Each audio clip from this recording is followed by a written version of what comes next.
Waalaikumsalam warahmatullahi wabarakatuh. Alhamdulillahirabbil alamin wal 'aqibatu lil muttaqin wala udwana illa 'alal zalimin. Asyhadu an la ilaha illallah wahdahu la syarika lah wa asyhadu anna sayyidana wa nabiyyana Muhammadan abduhu wa rasuluhu la nabiyya ba'd. Allahumma salli wa sallim ala sayyidina Muhammadin wa ala alihi wa ashabihi ajma'in, amma ba'du. Ittaqullaha haqqa tuqatih wa la tamutunna illa wa antum muslimun. Wa qala ta'ala la in syakartum la azidannakum wa la in kafartum inna 'adzabi lasyadid. Wa qala aidan A'udzu billahi minasyaitonir rajim. Bismillahirrahmanirrahim. Inna a'tainakal kautsar fasholli li rabbika wanhar inna syani'aka huwal abtar. Wallahu a'lam bishawab. Ayat. Hadirin jamaah salat subuh yang dirahmati Allah Subhanahu wa taala. Pertama-tama marilah kita panjatkan puja dan puji syukur kepada Allah Subhanahu wa taala atas segala nikmatnya yang telah dilimpahkan kepada kita semua. Di antaranya nikmat yang paling besar, nikmat yang tidak dipinta, adalah nikmat karunia Allah tidak bisa dimiliki oleh setiap manusia di dunia ini, yaitu menganugerahkan nikmatnya iman dan Islam serta ihsannya, sehingga sampai pada hari ini alhamdulillah dengan nikmat dan Islam kita dapat merasakan kebesarannya, yaitu bisa berkumpul, bermuajahah, bisa beraktivitas. Pada pagi ini berkumpul di masjid melaksanakan yaitu sholat subuh secara berjamaah dengan diganjar oleh Allah Subhanahu wa taala dengan beraneka ragam pahala yang luar biasa kelak nanti diberikan kepada kita semua, yaitu nikmat yang paling besar adalah kenikmatan di akhirat nanti adalah surga Allah. Tentu lebih-lebih daripada ridhonya dari Allah Subhanahu wa taala. Dan mudah-mudahan pada kesempatan ini kita mampu memanfaatkan sisa-sisa umur kita selalu untuk mengabdi dan beribadah, dipakai untuk beribadah kepada Allah Subhanahu wa taala. Salawat dan salam semua tetap tercurah kepada junjungan alam baginda Nabiuna Nabi Muhammad sallallahu alaihi wasallam, saluran kepada keluarganya, para sahabatnya, para tabi'in, para ulama termasuk kita semua. Mudah-mudahan selaku umat yang istiqomah hingga akhir hayat kita, mudah-mudahan kelak yang diharapkan yaitu syafaatnya sebagai Jumat dari baginda Nabi besar Muhammad sallallahu alaihi wasallam. Hadirin jamaah salat subuh yang dirahmati Allah Subhanahu wa taala. Saya itu bingung kalau ceramah itu. Jadi menceramahi bapak-bapak yang sudah mengamalkan apa yang didengarkan dari para guru-guru, sedangkan yang ajarnya jarang mengamalkan. Tapi mudah-mudahan ini saya jangan dikategorikan orang yang sedang menceramahi bapak, tapi saya anggap ada sebagai orang yang teman yang saling menasehati aja, walaupun tidak secara langsung mengajari apa, setidaknya menasehati diri saya sendiri. Maka dikatakan indah di dalam khotbah itu adalah wasiat. Wasiat itu penting, jadi sudah menjadikan perintah Allah Subhanahu wa taala. Bukan berarti menasehati itu saya mampu sudah melaksanakan apa yang diutarakan oleh saya itu semua sudah dilakukan oleh saya sendiri. Tidak, tapi nasihat itu saling memberikan info dalam kebaikan. Jadi kalau kata kita itu tanbihul bigofil, jadi menerangkan, mengingatkan pada orang yang sedang lupa, walaupun sudah tahu tapi kadang-kadang lupa, anggap aja gitu. Jadi dan mudah-mudahan kalau sebagai teman atau sebagai sahabat, keluarga, maka di antara kita itu tidak ada merasakan yang lebih unggul, ya. Jadi saya tidak merasakan saya sudah mengajari Bapak dan Bapak tidak merasakan diajarin, begitu.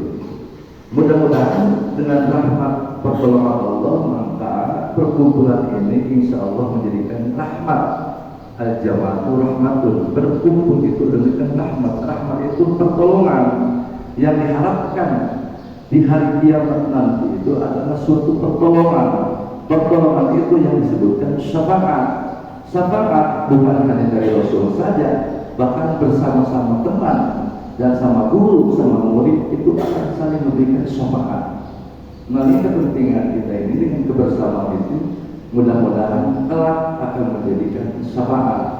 Di mana munculnya syafaat? Disinilah ajaran Islam itu dalam kebersamaan saling menasihati. Seandainya nanti kelak, jadi jangan lihat siapa-siapa contohnya. Kalau saya sama rombongan melihat berangkat di akhirat itu mau menuju surga, ternyata lihat Pak Yanto lagi begini-gini ini, mau digelawingan, mau masuk neraka. Saya manggil kepada Allah, ya Allah, itu teman saya Pak Yanto, guru saya nggak rela.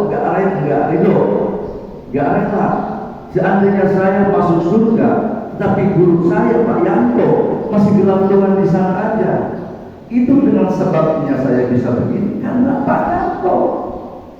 Maka disitulah wakil dengan keluarkan daripada api neraka. Pak Yanto bisa ditolongin sama orang-orang, sama teman-teman karena mempunyai biasa ketika kebersamaan. Disinilah menjadikan insya Allah mudah-mudahan menjadikan syafaat kita bersama yang dianjurkan oleh Allah Subhanahu wa Ta'ala dan diajarkan oleh Rasulullah, bahwa datangnya syafaat itu mengandalkan dan rasulkan asbabnya sebuah ilmu, dan mendapatkan rahmat itu adalah datangnya dari Rasulullah. Maka Rasul mengajarkan inilah kebersamaan itu Rasulullah. Maka dengan kebersamaan Allah mudah-mudahan ini adalah bisa menjadikan saling tolong menolong.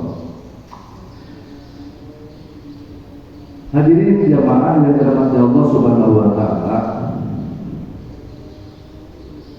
saya bingung membahas tentang masalah ilmu apa.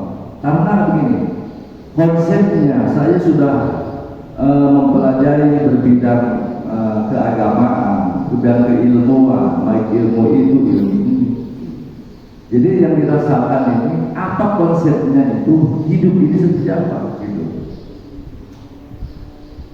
Di dalam ini tidak ada Allah yang mengatakan ittaqullah, hanya bertakwa kepada Allah, menjadikan orang yang bertakwa. Namun menjadikan orang yang bertakwa itu dengan cara seperti apa, dengan harus bagaimana? Terlalu banyak caranya, terlalu banyak ini begini jadi takwa, ini bertakwa. Kalau kita merangkum semua ilmu amal-amal yang kita lakukan, kewalahan untuk melaksanakan, untuk mencapai tingkat ketakwaan. Ternyata yang dirasakan konsep dalam kehidupan ini bisa merasakan tenang dan mencapai kita masalah takwa, meniti dalam ketakwaan. Tidak ada yang hanya dua, Pak. Satu, sabar. Kedua, syukur. Itu tidak lepas. Sabar dan syukur. Ini ilmu. Cukup bagaimana harus sabar dan bagaimana harus syukur. Makanya ilmu pada saat ini sudah paham Pak ilmunya apa? Syukur dan sabar. Orang sehebat apapun, orang setinggi apapun, kalau tidak punya konsep syukur dan sabar, celaka apa? Yakin saya, Jadi yang dirasakan itu konsep kehidupan itu bagaimana harus bisa bersyukur dan bersabar. Bagaimana diterangkan ini mau panjang apa sebentar Pak? Sebentar. Jadi menyelesaikan dengan waktu aja Pak ya. Jadi begini, sebagaimana pada saat ini memang momen-momennya lagi musim urban, masih senang-senangnya ya.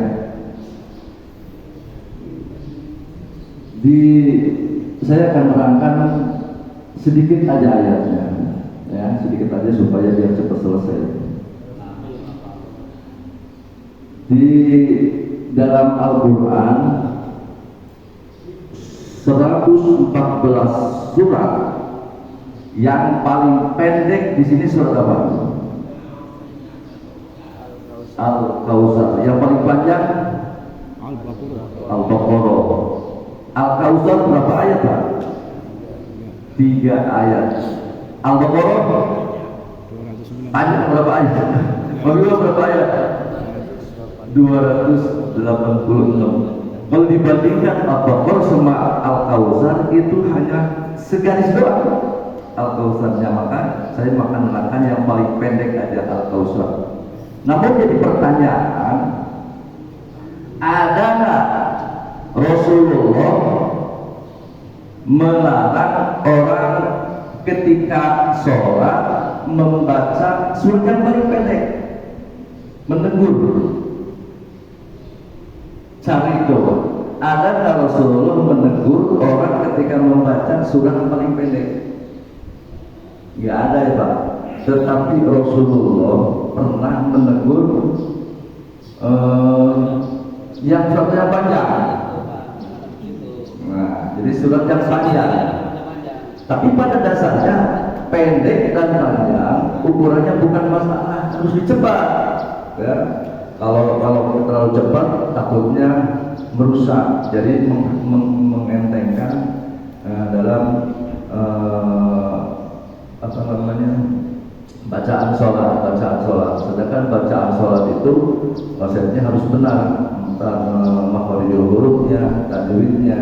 Setiap makhorijul huruf keluar itu akan berbeda maknanya.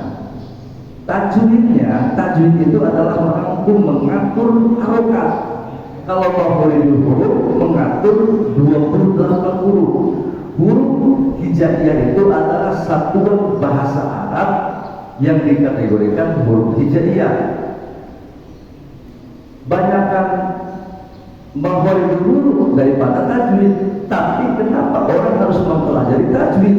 Padahal tajwid itu hanya mengatur hanya 8 itu yaitu dengan harokat pada kasroh, doma, fakhatain, kasrotain, domatain, sukun, tasjid, hanya 8. Tapi dengan 8 ini beribu-ribu macam cara akan berubah makna.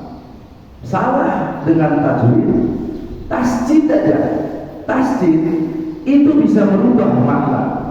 Jangankan dengan harokat panjang atau ada harokat makhorijul hurufnya dari ada panjang pendeknya, hanya tasjid aja. Tajwid yang kayak sisir itu ketika tidak dibaca maka sebuah maknanya akan berubah. Otomatis makna juga melenceng dari tujuan. Apalagi makhorijul huruf. Makhorijul huruf mempunyai karakter masing-masing. Hak dan hak udah beda. Alham sama alham beda. Kalau alhamdulillah memuji kepada Allah, tapi alham akan memberikan hanya hayalan, beda makna. Ya, nah di situ jadi bukan masalah cepat dan cepatnya. Kalau zaman kemarin itu kayak terawehan, masa terawehan 20 rakaat dibandingkan dengan 11 rakaat, bacaannya itu waktunya itu lebih cepat. Bahkan 20 rakaat hanya 7 menit. Maka ternyata koreksi bacaannya amin. Jadi makna itu tidak ada merusak.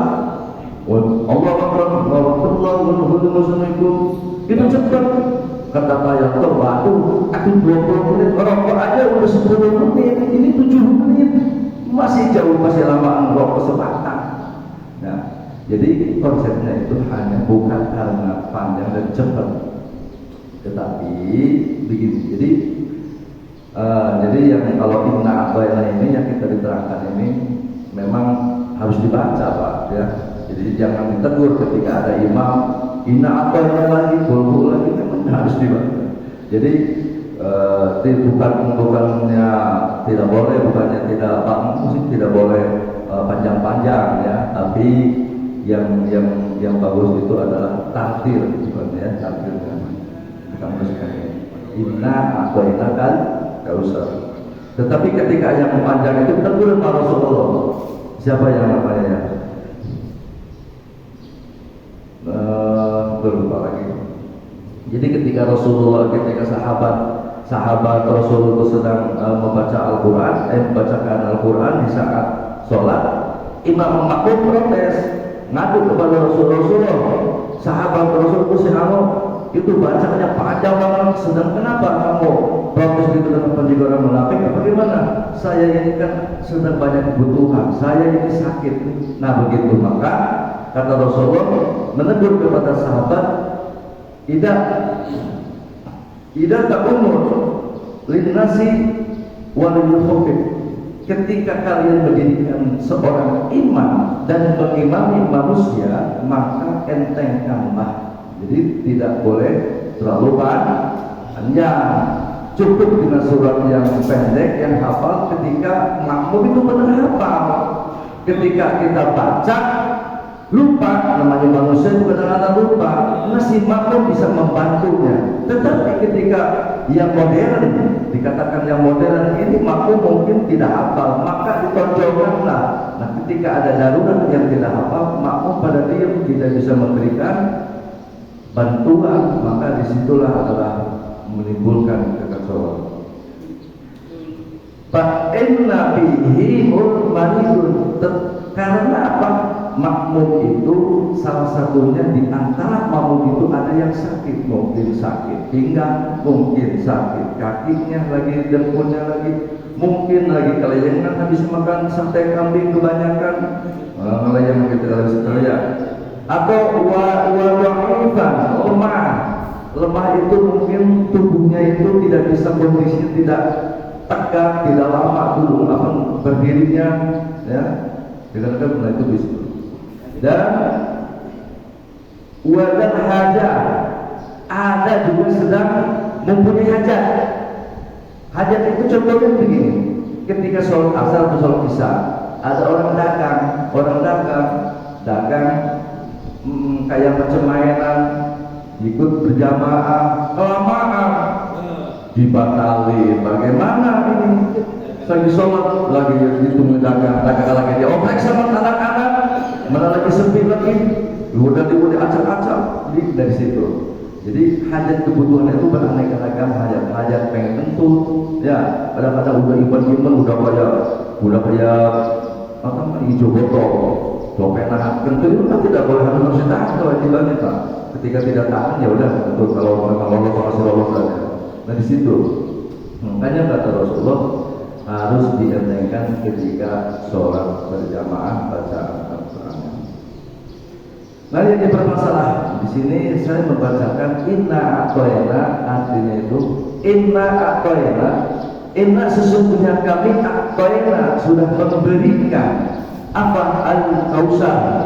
Al-kausar kalau bahasa ini itu adalah al-qaum, itu adalah talaga itu adalah sungai. Sungai, barang siapa orang yang meminum dari sungai tersebut, maka seumur selamanya tidak akan merasakan kehausan.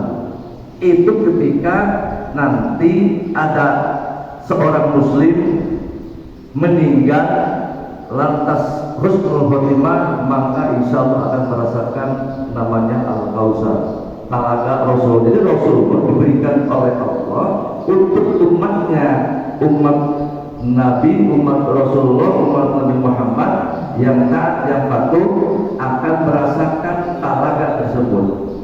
Jadi ada orang umat Rasulullah yang tidak merasakan, ya, ada ya yang ahli bid'ah itu, ahli bid'ah itu seperti apa? Ya Allah, banyak yang tidak sesuai. Nah, jadi Kausar itu sebagian ulama ada yang mengatakan kasirul nikmat. Jadi banyaknya kenikmatan. Jadi banyaknya nikmat itu yang dirasakan pada saat sekarang ini, kita ini merasakan bukan nikmat seperti apa yang dirasakan itu banyak duit, banyak harta, pokoknya masuk semua keinginan tercapai, tercukupi, istri dua. Tetapi faktanya kita ini kalau di dalam kehidupan bertemu dengan seseorang itu selalu ingin menonjolkan kesusahan. Perasaannya paling susah semua. Di antara manusia itu saya yang paling susah. Saya itu Pak, utang saya banyak, anak saya sampai ngoceh-ngoceh, minta jajan nggak terkasih, pengen itu ini nggak terkasih, isi sampai nggak ngasih katanya berapa kurangannya. Perasaan itu paling tinggi, paling miskin. Bukan Pak, saya lebih ini, wah Bapak masih meninggal, saya itu parah. Terkadang seperti itu kenyataannya. Pak, kalau dibandingkan begini, kalau kita kenikmatan Allah berikan kepada kita dengan kenikmatan yang paling besar dengan harta, bagaimana korun? Korun hartanya melimpah di mana-mana, tetapi dia merasakan kesusahan. Sampaikan Allah berkah kepada korun sampai ditenggelamkan hartanya. Itu karena merasakan kesusahan terus, mengeluh, pelit dan minta ampun. Kalau kita melihat daripada kesenangan, nikmat yang paling tinggi adalah suatu jabatan. Bagaimana Fir'aun jabatannya sudah dianggap Tuhan sendiri dia, tetapi dia kesengsaraannya, kegelisahannya setiap pada yang ini, itu setiap hari gelisah. Maka kenikmatan itu, kata Allah, "Insyakartum la zidanakum wa la yakfurtum bina adabillah." Jadi barang siapa orang yang sudah bersyukur kepada nikmat Allah, maka Allah akan tambah. Ketika kufur, maka Allah akan siksa. Wa in ta'uddu nikmatallahi la tuhsuha. Nikmat Allah itu tidak bisa dihitung. Bagaimana Bapak begini? Ini sekarang begini. Sekarang lagi sedang enak-enaknya banyak daging. Kalau dihitungkan sate kambing dengan asin, mahal mana Pak?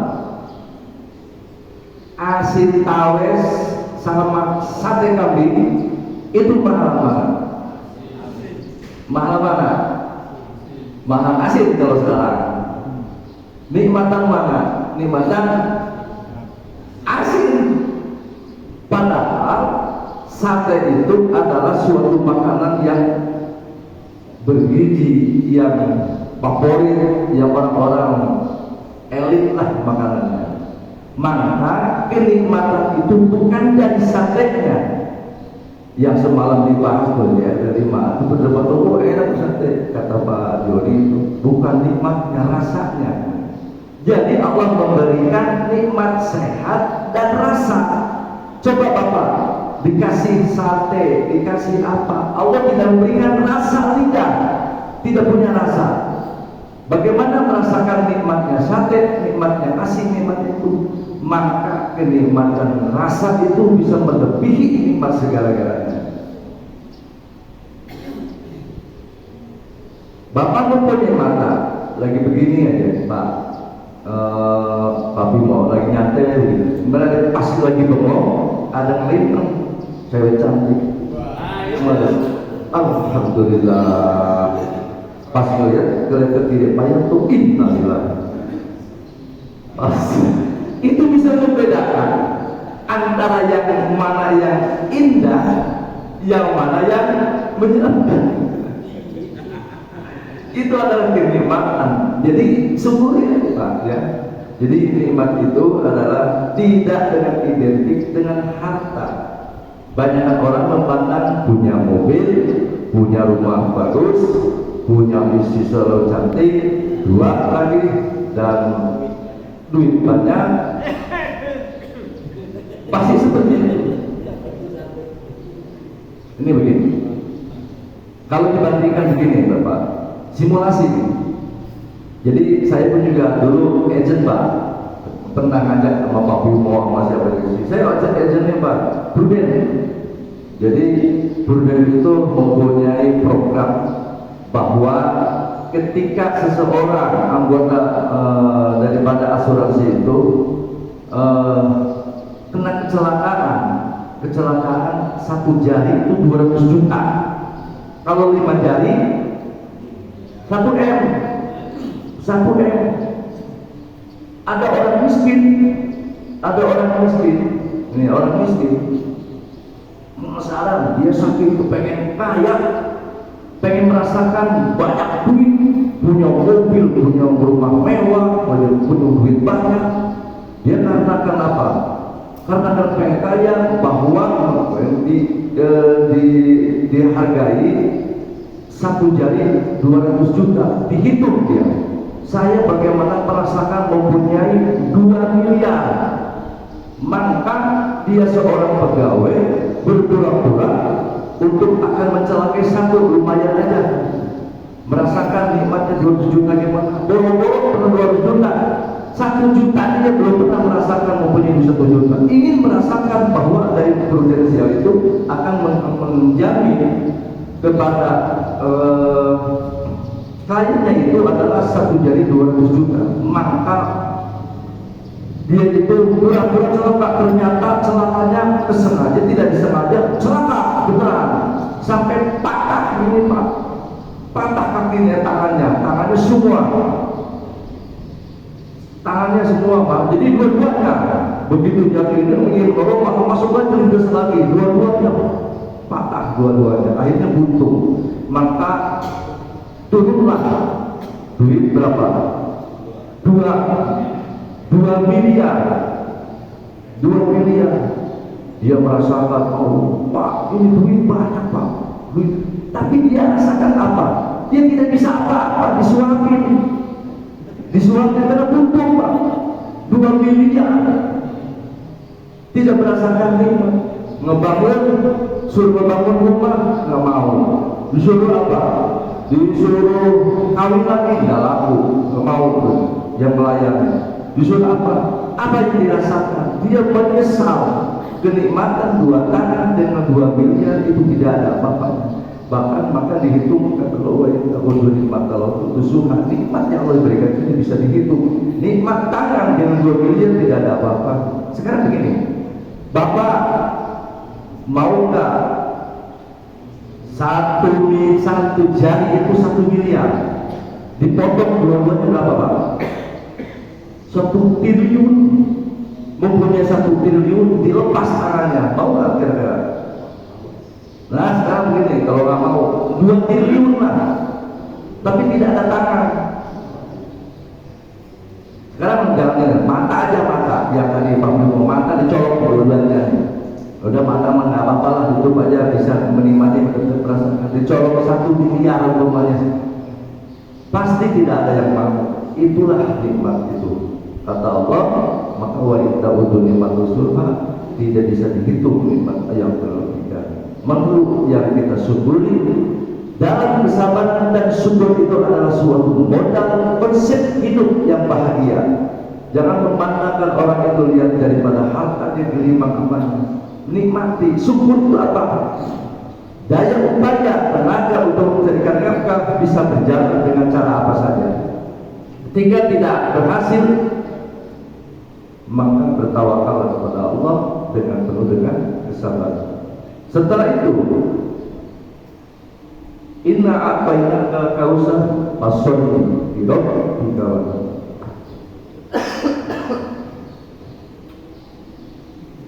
Fasholli li rabbika wanhar. Maka setelah Allah memberikan nikmat yang luar biasa, maka fasholli, sholat.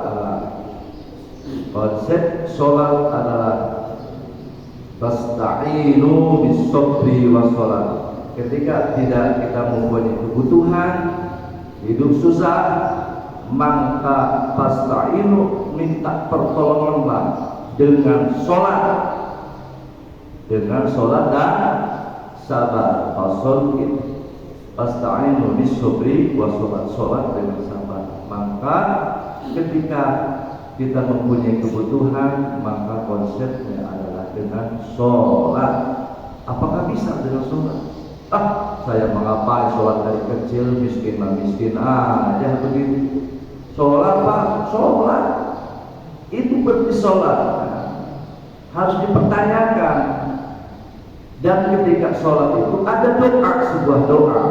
Di dalam sholat, Rabbi firli warhamni wajibuni warfa'ni warjubni wahdini wa'afini wa'fu'ani. Bapak tiga artinya. Di dalam dua duduk di antara dua sujud. Ketika memahami, Bapak resapi itu. Rabbi firli warhamni, itu luar biasa Pak doa. Semua kebutuhan yang dihidupkan dalam kehidupan ini sudah dikompletkan di dalam doa itu. Maka tidak ada yang mampu merubah takdir kecuali illa bidoa, kecuali dengan doa. Itu ada jaminan. Nah, kalau kita berdoa, itu kita harus apa? Harus yakin. Harus yakin. Kalau kita tidak yakin, maka dan kita harus apa? Punya keyakinan yang tinggi. Dan harus sadar kita ini bahwa kita itu adalah sangat membutuhkan kepada Allah dengan khusyuk. Namun ketika kita berdoa dan kita harus sadar apakah layakkah kita dikabulkan doa tersebut. Itu aja konsepnya. Hasil sholat dan hasil sabar, hasil doa, layakkah kita untuk dikabulkan. Allah menjamin, ud'uni astajib lakum, maka berdoalah maka aku akan mengabulkannya. Tapi mana? Nah, konsepnya, pertanyaannya, yakkah kita setelah kita sholatnya sudah benar belum? Doanya sudah yakin belum kepada Allah? Itu aja konsepnya. Ya, jadi pertanyaan. Maka dengan sholat, insya Allah semua akan dikabulkan. Ketika ingin rezeki, ada sholat duha. Ketika ingin ketenangan, maka kita sholatlah dengan tahajud. Tapi ketika kita disuruh tahajud, kalau tidak ada kes, tidak usah malas ya. Malas, namun juga nggak mulai, udah beberapa kali sebulan pernah ngerasain begini-begini aja. Tetapi kalau kita, maka tahajudlah kalian. Setelah tahajud buka di bawah sejadah ada uang 3 juta, maka uangmu. Itu pasti kalau ada secara umum seperti itu, bapak-bapak yakin setiap subuh, setiap malam akan tahajud, setiap kali tahajud 2 rakaat di bawah sejadah ada 3 juta, maka semua pasti kalau itu. Nah, jadi dengan pasal wasta'inu bisabri, dengan sabar kepada Allah Subhanahu wa taala, maka insyaallah akan berhasil. Tidak ada yang mungkin. Jangankan rezeki Pak, jangankan masalah kesehatan, hujan aja, hujan yang tidak bisa menurunkan. Kalau jarang bisa mungkin. Kalau jarang itu juga jarang itu lagi musim cerah. Nurunin hujan tidak ada yang mungkin. Tetapi ketika dengan sholat apa Pak? Istisqa, maka itu adalah ajaran Rasul seperti sholat istisqa, insya Allah hujan akan turun. Dan banyak yang sudah ketika lagi gersang lagi kemarau panjang, itu sholat banyak di mana-mana istiqomah, maka ketika setelah sholat turun hujan. Itulah dengan konsep dengan sholat. Fasolli li rabbika wanhar. Fasolli wanhar. Itu terakhir wanhar. Nah, itu sudah kita dilaksanakan. Wanhar itu adalah kurban. Ya. Asalnya fasolli wanhar li rabbika. Fasolli wanhar li rabbika. Fasolli sholat li rabbika. Li rabbika itu adalah karena Allah, bukan karena siapa-siapa tujuannya. Li rabbika, niatnya kepada Allah. Pengen payah Jadi begini, pengen surga. Jadi kalau kita sudah konsepnya sholat karena Allah, itu semua apa yang diinginkan kita akan terjamin oleh Allah. Jadi bukan karena kita sholat jangan ingin surga. Surga itu sudah karena akibat. Ya, surga itu adalah akibat. Bapak jangan mencari WC, pengen makan mencari WC, udah makan aja, nanti juga sendiri keluar. Bapak kepengen kurus, cari obat segala macam, jangan makan aja puasa, insya Allah kurus. Bapak jangan pengen gemuk, umpamanya saya juga pengen gemuk, pengen caranya gimana, udah makan aja terus, makan minum itu otomatis, gak usah dipinta, gemuk bakal datang sendiri. Jadi konsepnya lirabbika, karena Allah saja semua Allah Maha tahu.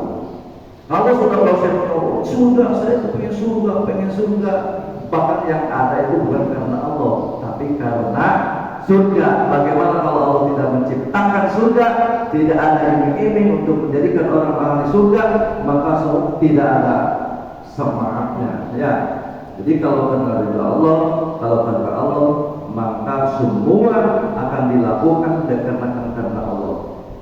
Dari belajarnya, dari rasa takutnya, dari segala macamnya, itu semua akan dilaksanakan karena lillahi ta'ala. Kalau sudah lillahi ta'ala, sifat syukur dan sabar akan muncul di situ. Maka dilanjutkan dengan wanhar. Wanhar itu adalah kurban. Kalau zaman dulu wanhar itu adalah memotong di sini nih. Wanhar itu ditemborkan di dada. Jadi wanhar itu bukan di atas tembor, di atas leher. Jadi di bawah leher. Di bawah leher. Kalau zaman dulu unta ya. Unta itu kan di sini. Unta itu wanhar. Kalau sapi dabah, memotong itu mencit. Sapi kerbau itu ada dabah. Jadi wanhar itu adalah unta. Unta itu di sini. Jadi kalau yang kurbannya unta, terus di bagian dikasih pala untuk rame-rame di RT, masa unta tuh sampai lehernya panjang, banyak dagingnya, lehernya udah panjang, belum palanya. Nah kalau sapi itu dabah, gitu. Jadi wanhar. Kalau di udah panjang ini ya, belum mampu. Ya, sebentar lagi. Maka konsep ini adalah, konsep seperti ini bukti bahwa dimana yang penting kan hablum minallah wa hablum minan nas, wanhar itu dengan secara kurban adalah konsep bisa melaksanakan daripada hablum minallah wa hablum minan nas, cinta kepada Allah dan memberikan manfaat kepada sesama manusia. Itu adalah takwanya orang, menjadikan orang yang menjadi takwa dengan melalui kurban. Kurban itu untuk apa? Untuk menjadikan bahwa dirinya adalah takwa, dan insya Allah apa pahalanya, apa ganjarannya, yaitu setiap bulunya itu, walaupun hadisnya dhaif, setiap bulunya, tapi itu motivasi, setiap bulunya dan deretan tanah darahnya yang menetes, dagingnya bukan karena ridha Allah, tapi memberikan suatu ketakwaan kepada seseorang yang sudah melaksanakan kurban tersebut. Maka konsep dengan horizontalnya, maka sudah melaksanakan beliau itu atau seorang tersebut sudah melaksanakan kurban itu sudah melakukan daripada firman Allah, hablum minallah wa hablum minan nas. Jadi cintailah, cintanya kepada Allah dan mencintai sesama manusia. Itu adalah segitu aja Pak ya, karena sudah kelamaan ini. Jadi waktu sebentar lagi waktu workgroup dan kopi-kopinya nanti ini lagi ya disiapkan. Cukup segini aja Pak ya, mudah-mudahan masih banyak catatan saya belum dibaca Pak, baru satu, tapi sudah waktu sudah habis. Cukup sekian aja, mudah-mudahan manfaat maslahat khususnya buat diri saya sendiri ya, tidak ada lagi. Kita mudah-mudahan digolongkan orang-orang yang mutakin dan mampu melaksanakan jadikan orang yang bersyukur dan selalu bersabar, juga mendapatkan yang tidak sesuai keinginan kita ini. Nafsu itu, sabar itu adalah mengekang nafsu itu begini-begini, ternyata Allah memberikan seperti ini. Nah, itu adalah harus sabar. Sebenarnya kita harus syukur, menikmati yang diberikan oleh Allah itu, kita tinggal bersyukur aja. Mudah-mudahan jadikan orang yang selalu bersyukur dan bersabar. Amin. Sebelum kita ditutup, mari kita ditutup terlebih dahulu dengan doa bersama. A'udzubillahi minasyaitonirrajim. Bismillahirrahmanirrahim. Allahumma shalli ala sayyidina Muhammad wa ala ali sayyidina Muhammad. Allahumma lakal hamdu minal furju wa ilaikal mustaka wa antal musta'an wa la haula wa la quwwata illa billahil aliyyil wa nasta'inuka fasirina wa nas'aluka sholiyatina kullu ya Allah ya arhamar rahimin. Rabbana la tuzigh qulubana ba'da idh hadaytana wa hab lana min ladunka rahmatan innaka antal wahhab. Rabbana hab lana min azwajina wa dhurriyyatina qurrata a'yunin wattaqina imama. Allahumma ij'alna shakuran wa ij'alna shakuran wa ij'alna fi a'yunin kabira. Rabbana atina fid dunya hasanah wa fil akhirati hasanah wa qina adzabannar. Wa sallallahu alaihi wa Muhammadin nabiyyi wa ala alihi wasallam. Alhamdulillahi rabbil alamin. Wallahu muwaffiq ila aqwamit thoriq. Wassalamualaikum warahmatullahi wabarakatuh. Waalaikumsalam warahmatullahi wabarakatuh. Sallallahu rabbuna ala nuril mu'min Ahmad Mustafa Sayyidil Mursalin wa ala alihi wa sahbihi ajma'in. Sallallahu rabbuka ala nuril mubin Ahmad Mustafa Sayyidil Mursalin wa ala alihi wa sahbihi ajma'in. Sallallahu rabbuna ala nuril mubin Ahmad Mustafa Sayyidil Mursalin wa alihi wa sahbihi ajma'in. Allahumma Wa salli wa sallim wa barik